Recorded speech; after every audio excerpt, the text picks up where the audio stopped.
High বন্ধুরা, কেমন আছেন আপনারা সবাই? আশা করে ভালো আছেন। আমিও ভালো আছি। আমার নাম গোবিন্দ মালাকার। আমি ত্রিপুরা ঊনকোটি ডিস্ট্রিক্ট থেকে কইতাছি। তো বিশেষ করে দুইটা অ্যাক্সিডেন্ট খুবই ভাইরাল। কিছুদিন আগে একটা হয়েছে, আর একটা হয়েছে বছরের থেকে একটু বেশি হওয়ার। তবে এই ভারতের ভিতরে কি ড্রাইভারদের বাঁচানোর মতো কি কেউ নাই? হুম? একটা গাড়ির রেজিস্ট্রেশনে কি কি কাগজ আছে জানেননি? RC, permit, insurance, pollution, tax, fitness, এত সব ট্যাক্স পে করার পর ড্রাইভারের এমনকি লাইসেন্সও আছে, যে লাইসেন্স ছাড়া গাড়ি চালাতে ড্রাইভার তা না।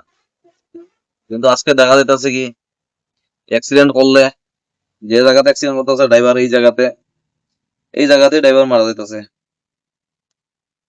কিন্তু কতদিন এরকম চলবো? আজকে মনে করেন এই ড্রাইভার জায়গায় যদি আমি থাকতাম, আমারও তো সেম এরকম হইলো, তো আমরা কি বাঁচার মতো কেউ নাই? না কোনোদিনও ড্রাইভার কাউরে ডাকলে পাইতো না, কোনো কিছু সময় মতো পাওয়া যায় না।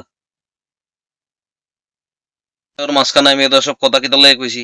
আজকে রাজ্য রাজ্য সরকারের ট্রান্সপোর্ট মিনিস্টার, এমনকি পুরো ভারত সরকারের ট্রান্সপোর্ট মিনিস্টার, এটা নিয়ে কি কোনো সঠিক রাস্তা কোনোদিনও বার করতো না?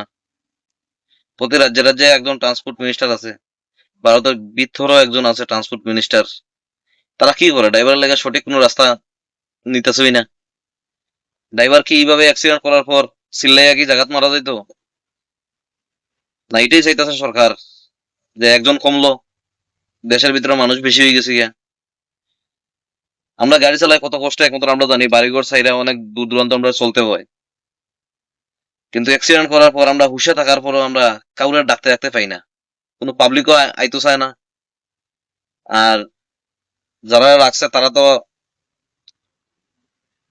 যখন সময় আমরা মারা যাই ঠিক 5 থেকে 6 মিনিট আগে আইব।